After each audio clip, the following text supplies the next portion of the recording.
it's Jason with Hardy Life Outdoors. I'm here in Southeast Ohio at the Lazy H, and today I'm going to do a quick talk about turkey gear and what you need to get started turkey hunting. If you're just getting into it and you ask people, you can get a huge range of answers.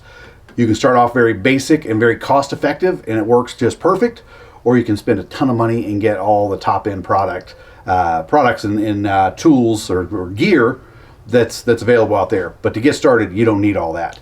The first thing I'm going to talk about several things. I'm going to talk about calls, I'm going to talk about seats, I'm going to talk about blinds, I'm going to talk about turkey vests, I'm going to talk about decoys.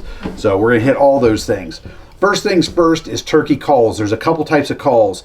First are locator calls. These are calls you use to locate turkeys. So you're going to make some noise and hope they respond and let you know they're in the area. The first one I'm going to use is an owl hooter. This is something you use before daylight. You hoot and hope that a gobbler responds. Very easy to use.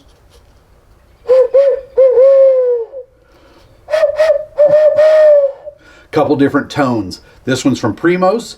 All the products I talk about today, you're going to be able to find links to them in the description of this video in case you're interested in buying any. Definitely like this. Frequently get a response before daylight with that one. Next up, this is one that you can use any time of day, but you can certainly use it in the mornings before daylight to try to get a gobbler to answer. This is a gobble call, and I'm going to just confess right now, it's from Primos. I've not had a lot of success getting a really good sound out of it. So I'm sure there's people that know how to use this thing and work it and it sounds great. I'm not one of them. But you can hear there's a gobble in there trying to come out. This is not one that I look at and say, hey, this is essential, especially if you're not going to put in the time to figure out how to use it correctly. I've used it I've practiced with it a number of times. I need to probably use it in the car over and over till I figure it out. But that's from Primos. I like Primos products, and I'm sure if you learn to use that one, it's probably a really good call. One of the things about each of these calls, they do have a little loop here for a lanyard. Most of these calls do. I recommend when you buy, try to find one that has a lanyard. It is nice to be able to put them around your neck if you so desire. Next up is a crow call. All you're trying to do is be the loudest animal in the area to get that gobbler to respond and let you know, hey, I'm over here. They call it a lot of times a shock gobble. You make a sound, they respond with a shock gobble. So that is the crow call. So those are my three locator calls, and I'd say they're probably the most popular locator calls. From there, you move on to turkey calls that are designed to sound like a turkey. So none of those sounded like a turkey. This is a very basic plunger box call. I bought this the first time I went hunting, and I shot a gobbler the first time. It was a Jake, but I was beside myself excited. This is something anyone can use. Someone who's hunted a lot, someone who is just a kid. You can hand this to your kid. Just like that, you've got a turkey call. I've used this a number of times. It's one hand. You can easily set it down, get it out of the way. Easy call to use. Definitely recommend that one. Moving on up from there, this is a more typical box call with a striker. The nice thing about this is a Quaker Boy Grand Old Master. It's loud. You can hear it for a long way.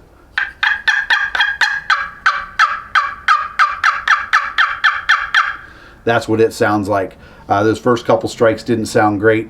I don't worry about whether I sound perfect every time. If you hear turkeys in the woods, they don't all sound the same. They don't all make a perfect sound every time. So that's one that you can bring them in with. Another one, a mouth call. A lot of people are intimidated by these. It's not that hard to use. You can see I've got a number of them here. You can't go wrong as far as I'm concerned with what you buy. A lot of times they come in a variety pack. This is a variety pack. It's got a box that you can store them in. This came with a small pouch that you can store them in. It's got a lanyard as well, but really easy to use.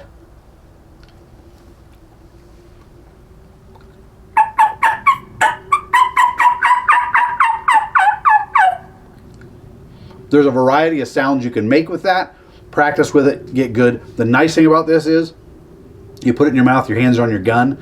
You don't have to make any movement while you're using this. Really nice.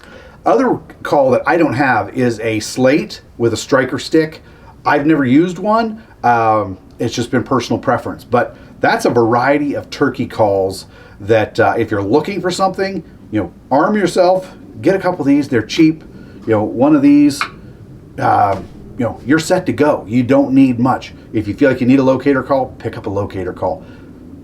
You got to have at a minimum one call, something so you can go out in the woods, make some noise, and draw those turkeys in. But you don't have to spend a fortune on calls. So I hope that was helpful on the calls. Again, links to all this stuff is in the description. If you got questions, leave me questions. From here, I'm going to go. We're going to get out. What am I going to do next? I think we're going to do seats, so that if you're out hunting, you've got somewhere to sit versus sitting on the ground. So let's go get some seats, and we'll talk about those.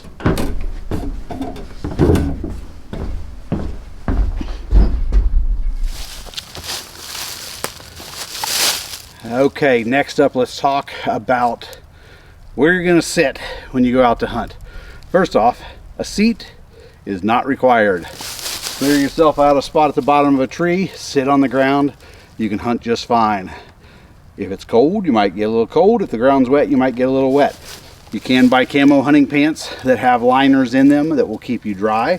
I have a pair of those, really like those. But in terms of very basic, I've got on a turkey hunting vest. It's got 2 quick snaps on it. I say quick snaps. Come on. There's one.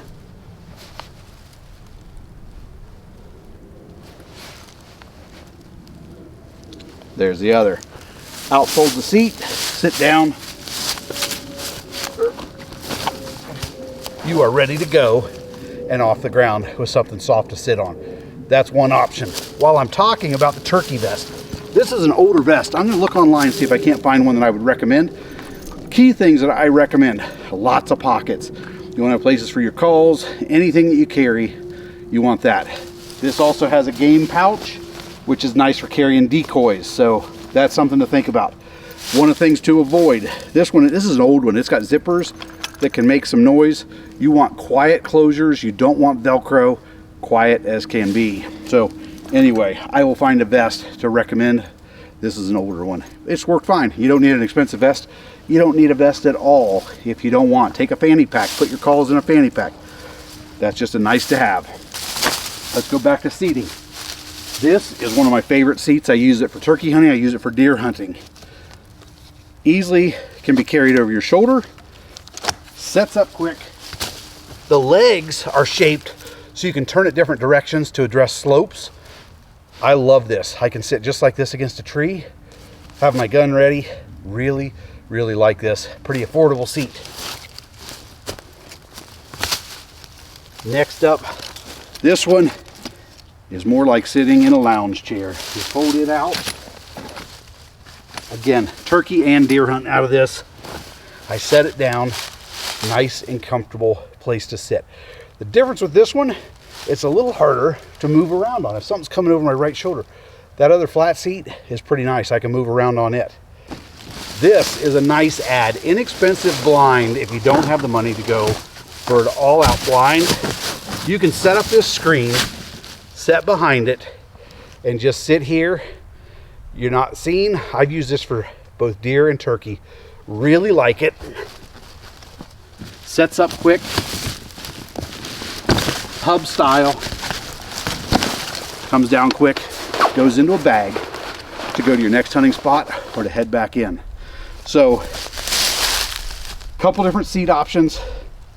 This little pop-up blind that I think it's called a Primos Surround.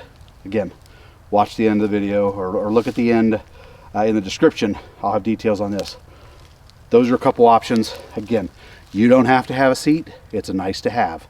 But here's a few different options and things that I like. From here, we're going to go talk turkey blind and seats for inside the blind. So you're going to need some kind of seat to sit on. So let's go check that out next. All right, let's talk hunting blinds. This is where you can really get into some money depending on how much you want to spend. A blind like this is not necessary for turkey hunting. Simply leaning against a tree, you can have lots of success sitting still. This comes in really handy if you can't sit still. If you're hunting with somebody else and they can't sit still, taking a kid, this gives them room to sit in there, play on their iPad, do other things, snack, whatever. That's one of the great things about having a pop-up blind. This blind, it has a screen so you can darken it up. Turkey hunting, you're going to want it open. Bow hunting, you can actually shoot through that, but I've never done it. You can adjust these windows. It's got windows all around. All of them are somewhat adjustable. It's got a big door for going in. Pretty easy to set up, but I'm going to tell you right now, do not take it to the woods without setting it up several times and taking it down several times. You will be frustrated in the dark, fighting this thing, cussing. Trust me, it's a bad scene. I've been there. So make sure that you know how to set it up. I've got some videos up there on how to set up the Rhino R150. So if you're struggling, that's it. Rhino R150. I really like it. It's been durable for me. I set this up on our property. We had a storm. It blew it probably 400 yards, not a single hole in it. I found it out in the swamp. It had blown a long ways. Still in good shape. I've got, I think, 2 or 3 of these that I set up, and I will leave them up for months. I've had the top collapse from snow with no damage. There are stakes, so you can stake it down. All in all, very pleased with that. If you're gonna have a blind like this, you need something to sit on.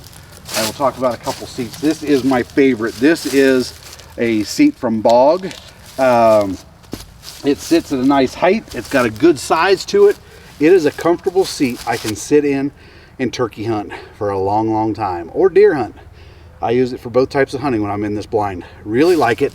It comes with a bag. It is not camoed, as you can see. Doesn't matter. You're inside the blind. You don't need a camoed seat. Next up, this one I've had for years. Same concept, smaller seat, lower to the ground. This one's from Double Bull. I've had it for years. It's also a good one. I like to have a few seats so that if I want to take somebody hunting, I've got options to take a seat for them. So this one does not come with a bag. It folds up. It's got a strap that locks it so it doesn't flop around. And it's got a shoulder strap for you to carry it with. The last one I got, this one I just purchased. Because I had a Rhino blind, I thought I'm gonna buy a Rhino stool, see what I think of it. The legs can be extended. So it's got a push button and you can adjust the height of it. It's pretty hard to push the button and get it to move, but it is doable. There we go, that moved it. So, not terrible. Folds out, get the legs situated. The nice thing about this one, it's on a swivel. So this one, you can move around on. The swivel's quiet, that's one of the things I liked. You know, I've not sat in it to hunt, I've only had it for a few weeks, but I could see hunting in this and sitting on it for a few hours and being comfortable. The one thing that makes it really hard for me to recommend this one is I can't figure out how to fold that seat back up. So one side will come out, the others I cannot get to come out. So I'm trying to do some research and figure that one out, but it's enough to leave me going, can I really recommend it? Because that's going to be tough to pack. You know, no bag or anything, so you know it's got its drawbacks, but you know, being a Rhino brand, I think it's a quality product. Maybe it's just me needing to figure out how to use it. So those are the seats that I have. 3 different seats. I'm going to show you one more product. This is binoculars. These are Eagle optics, and you don't need binoculars for turkey hunting. Turkey hunting is a up-close type of sport or activity. What I do like this for is when I'm sitting, I can look at the birds, I can look at a deer that's way off in the distance. If I hear something coming, I hear a gobbler and he's off in the distance, I can use binoculars to try to pick him out of the woods as he's coming towards me. So I think they're a nice to have. You know, definitely not something that you got to have binoculars in order to turkey hunt. So if you're looking for binoculars, this is a pair I've had for a number of years. I like them really well. So that is the blind, the seat, binoculars. Last thing is going to be decoys. let's go get those and we'll talk decoys. All right, we're going to wrap it up here with decoys.